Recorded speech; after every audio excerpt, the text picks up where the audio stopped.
jàmm ci seen magazine de la mi-journée ñu am mbégte tey dalal Ali Bathily di ab expert en communication politique bokk ci cellule des cadres de la République des valeurs réewum Ngor nekk it coordonnateur boobu parti ci diwaanu Europe. Ali Bathily ñu leen nuyu di leen dalal ci Walf TV. ñu ngi leen di gërëm di leen sant di leen gërëm ci invitation bi ñu invité pour ñu jàkkaarloog Sénégalais yi wax ak ñoom lépp luñ fi wax yàlla na njëriñ ci ñoom leneen lu fi saafaan yàlla na ko fi yàlla jëlee. alors laaj bi njëkk bi mooy République des valeurs ci lan la nekk.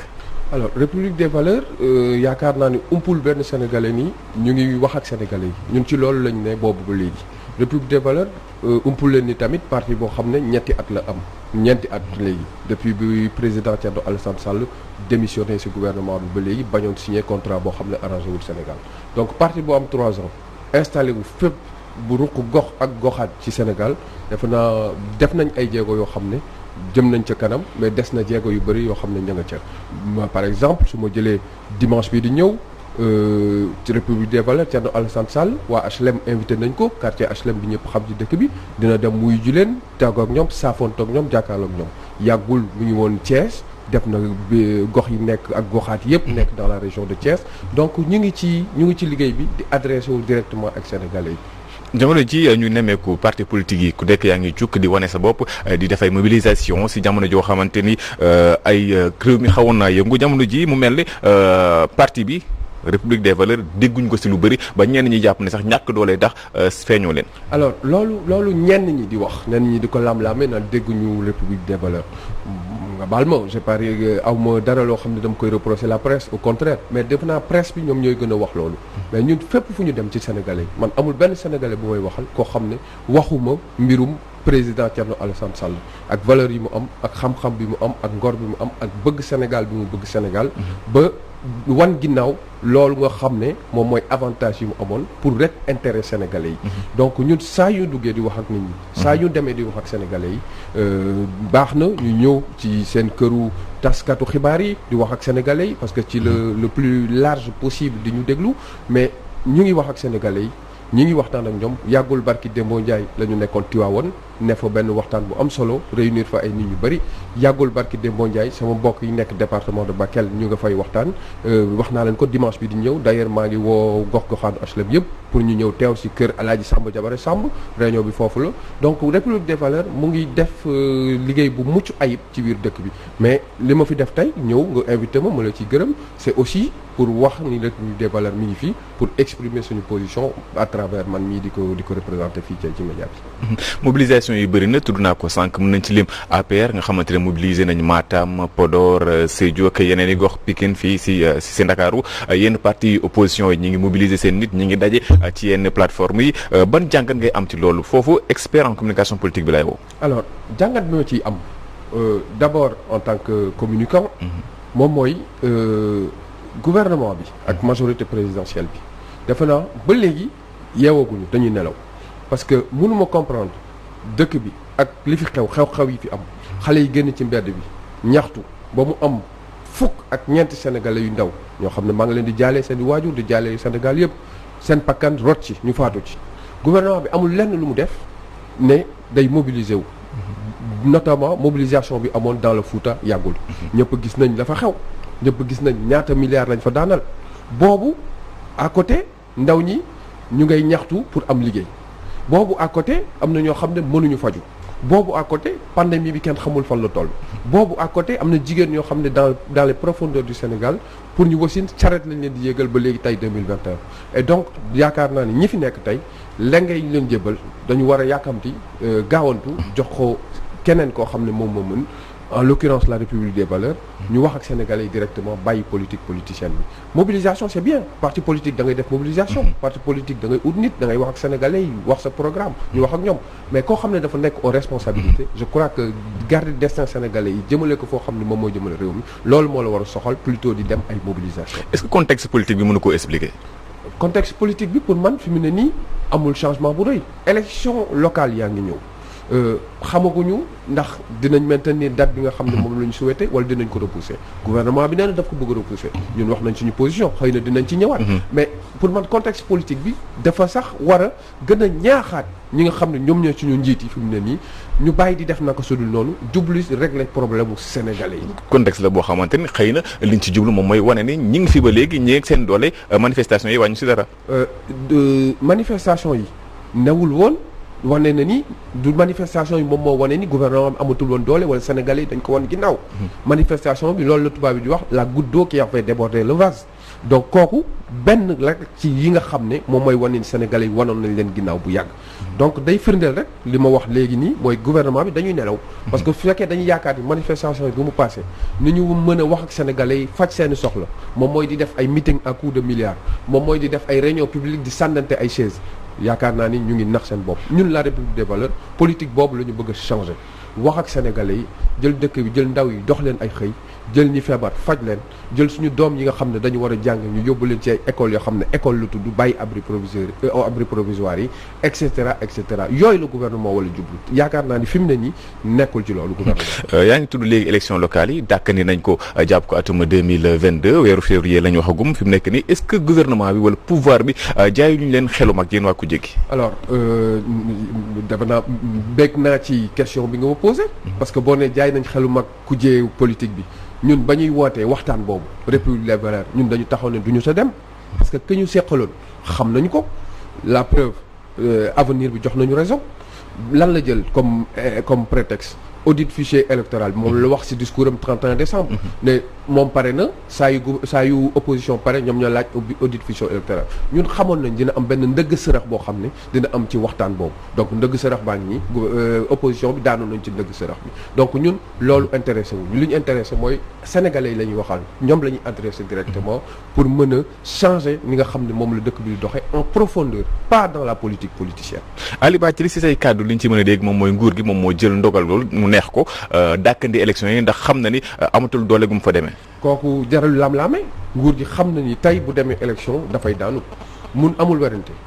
parce que ñun dañuy waxtaan ak sénégalais yi xam nga gis nga boo nekkee ci géwél bu wolof njaay mi ngi naan géwél bu reppee ci xare lu mu jiin xeeb ko donc loolu moo leen dal fu mu nekk nii mais encore une fois man nekkuma fi pour di sànni ay missile gouvernement bi wala pour di ko diingat wala mais damay wax ni nga xam ne moom moo am sénégalais yi moom lañ ñuy wax ñun dañuy dugg ci réew mi di waxtaan ak nit ñi dañuy dugg ci diaspora bi di waxtaan ak nit ñi amul benn sénégalais bu muy waxtaan bu ma ne béeg na ci li nga xam ne moom la nguur bi di def kooku defe naa weesuwul indicateur en fait donc indicateur boobu la ñu am nguur gi daal nañ leen bàyyi noonu rek ñu ngi nax seen bopp ñett at moo leen fi dese. nañ jël rek di soox di dem malheureusement pour le Sénégal du noonu lañ ko bëggee woon mais ils ont été élus démocratiquement nañ leen bàyyi ñu continuer seen kii mu ñoom leer na leen ni sénégalais yi seen confiance ak ñoom c'est rompu. argument yi ñu tekk ngir dàkk yooyu local bokk na ci auditer fichier bi tudd nga ko léegi mais est-ce que audit boobu waruñ ci kontaan ngir ñu am ci ay déggoo yu am solo ba Sénégal dootuñ fi dégg warum njul njaaj ci wàllu élection. wax naa ko ci samay kàddu sànq ci version française bi. ñun la République des valeurs suñu pièce maîtresse suñu colonne vertébrale moom mooy valeur de la République l'état de droit respect des institutions maanaam li nga xam ne moom moo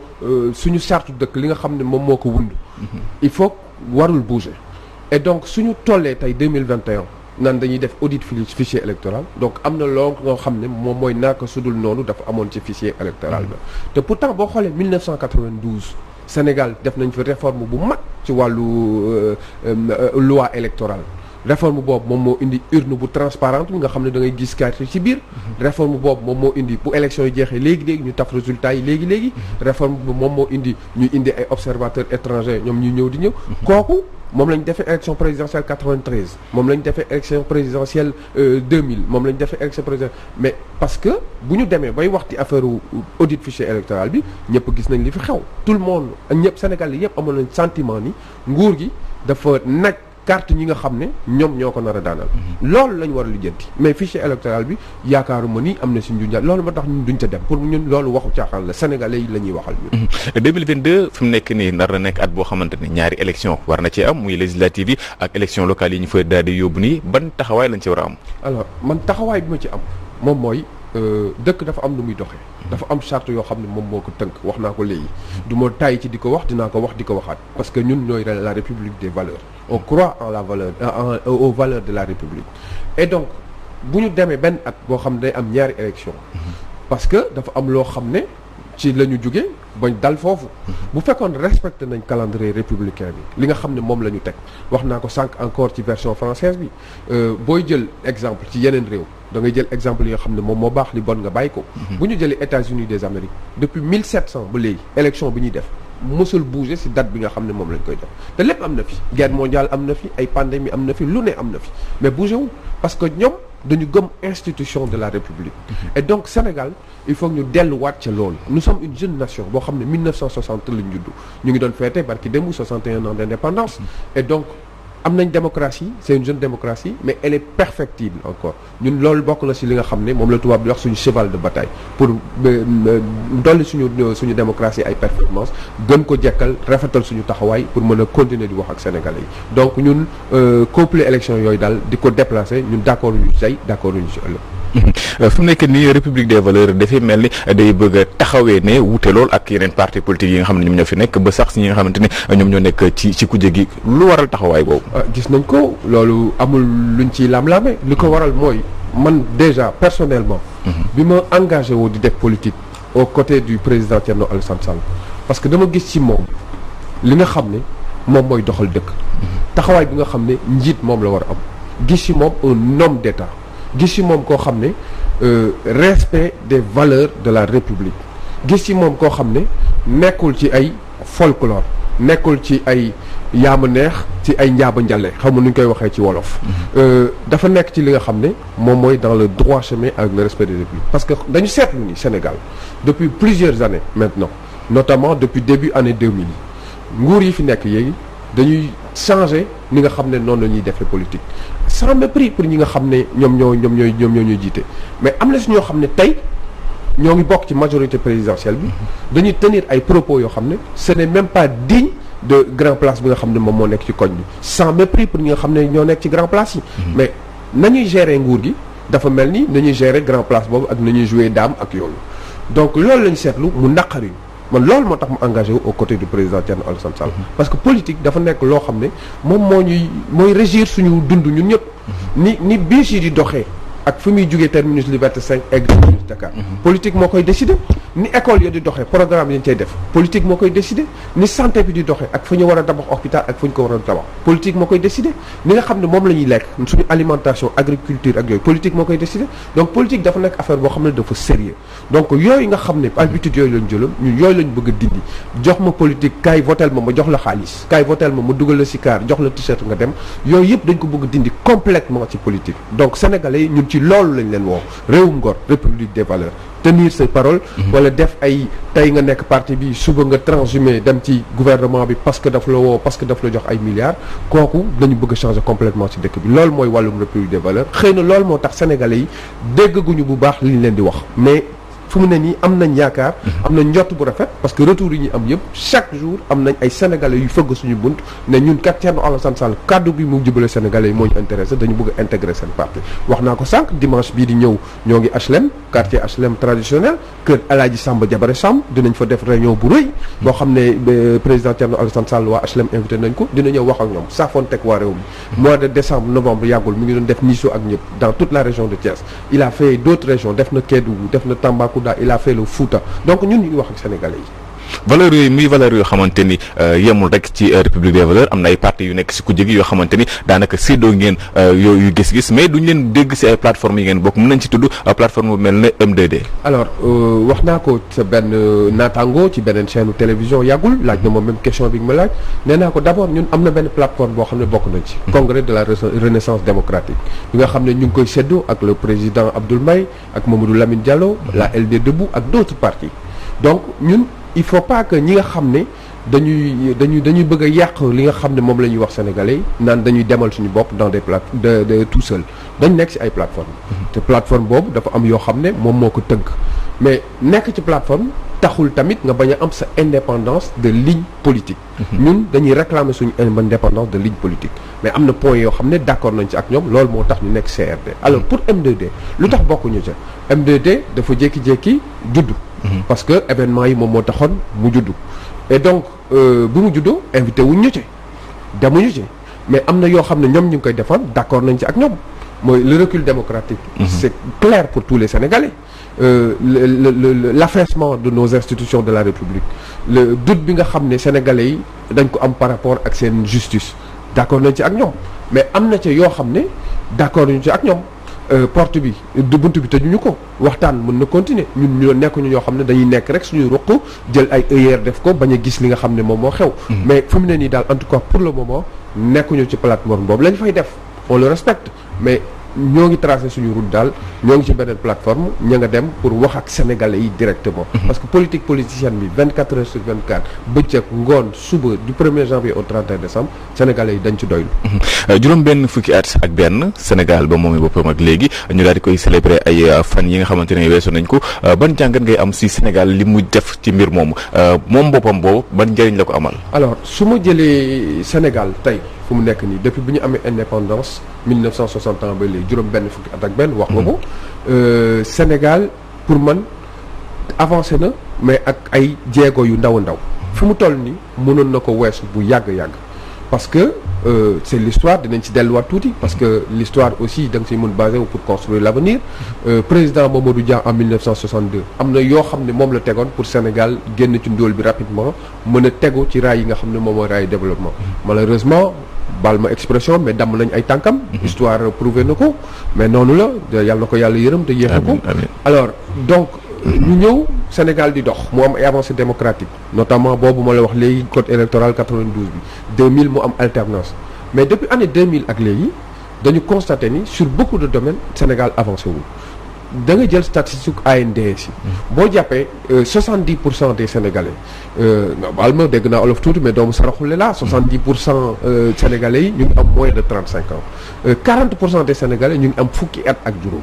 te ñooñu ñu ngi egsi il faut que ñu jàng il faut nga faj leen il faut nga utal leen foo leen dëkk il faut nga utal leen liggéey il faut nga transporter leen mais gouvernement bi fi ne fi mu ne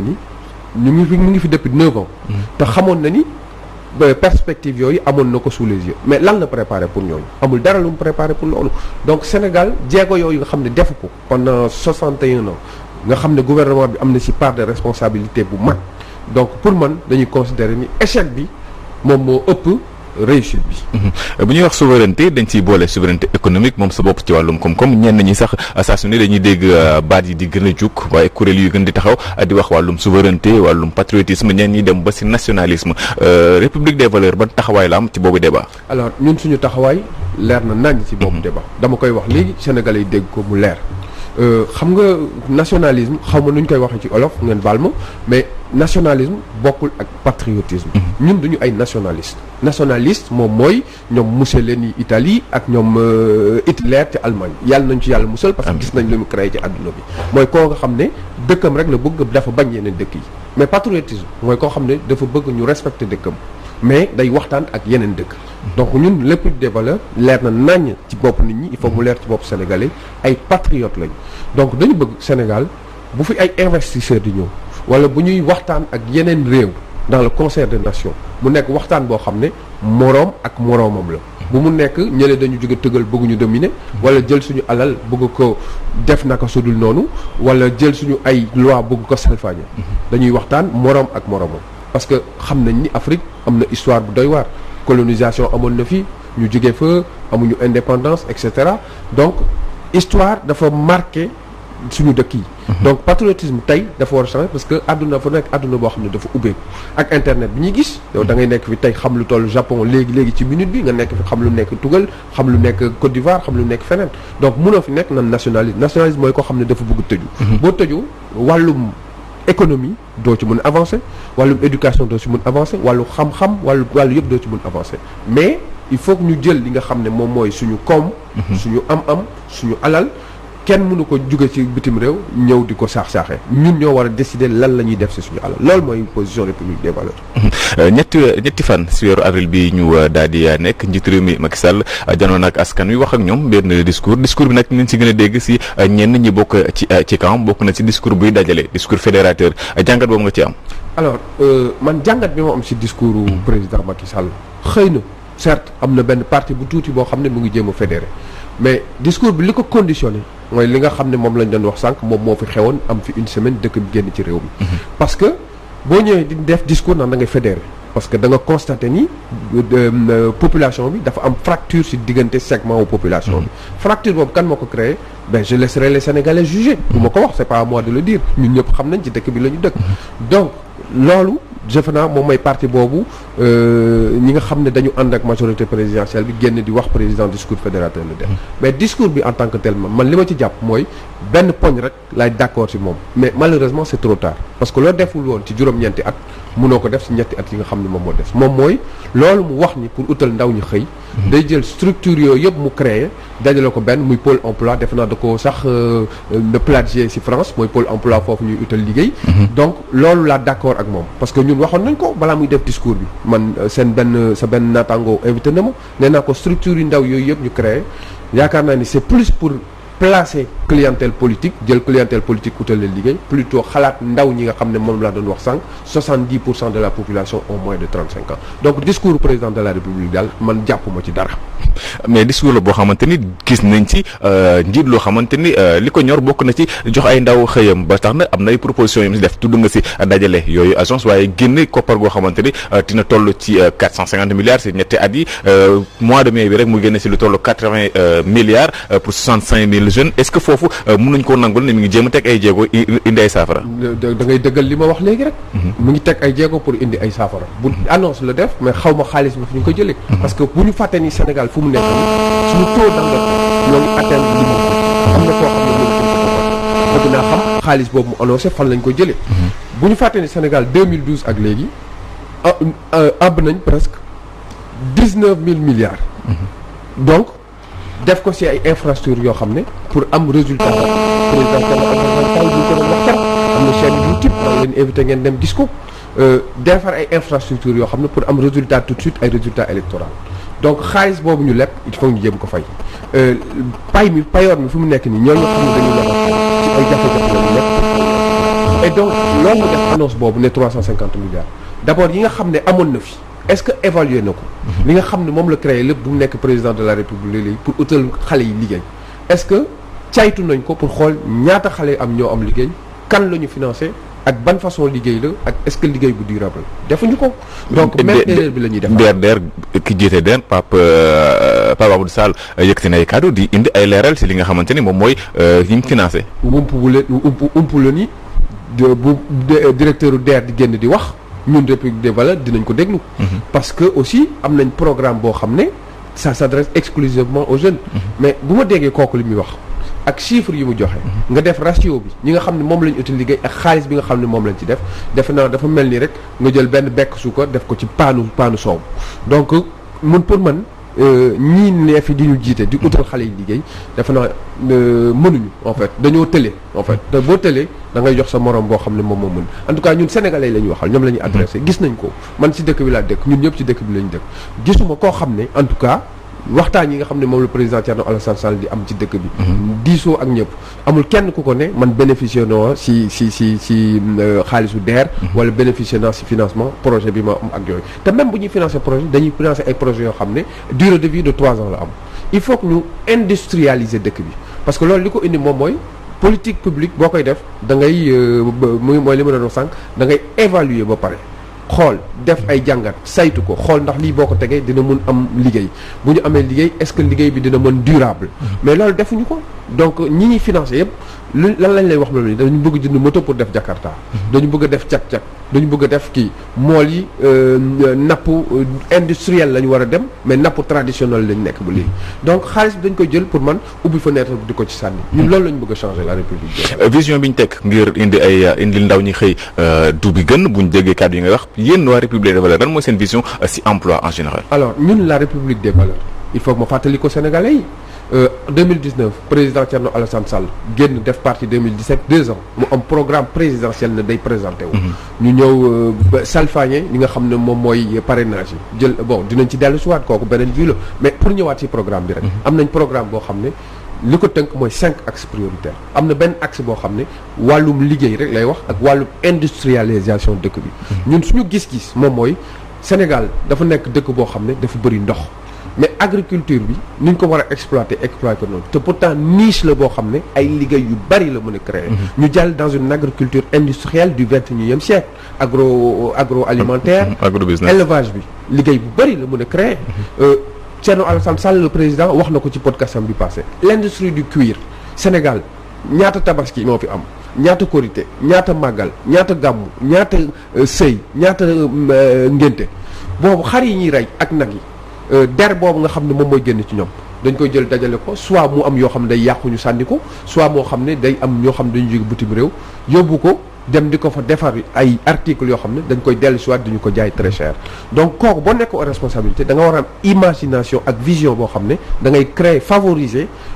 climat boo xam ne moom mooy dimbali suñu industriel yooyu. Je pense à Ngaye Mékhé par exemple Marrakech da ngay obligé dem ñu ne la Marrakech Maroc moo dàq bu Sénégal loolu ñuy def noonu il faut ñu am industrie yoo xam ne ñoo ko defal.